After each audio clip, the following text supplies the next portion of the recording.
Başın qaləliyim təziratdan gəlməyib bəyə. Bir də başın qaləliyim çatdım dükkan ağzında. Dedəm vay bədbəxt oldum. Keçəldi da bu lap təzirat. Allah şükür. Vətər yerə gətiriblər ya. O başa belə söz gedər. Bilirəm mənim avam saxlamış. Təzirayın başdan açılır.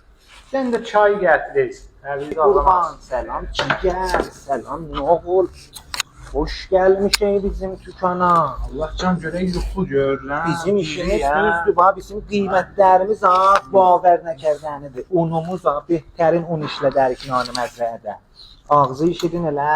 Bu nəvad əvvəliyəmiz Belçikdən gəlir.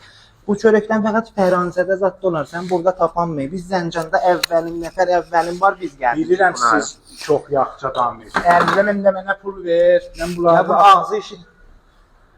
Təziratdan bir təşrif gətirməmişəm. Ya bura görün, boyu qurban. Nə müəllim? Baba mən dilənçiyəm, amma siz də çox yaxşı adamsınız. Yaman yetişsiniz. Bu yol xıcalatdıqca heykəli ilə, xıcalatdıqca sahcan ilə.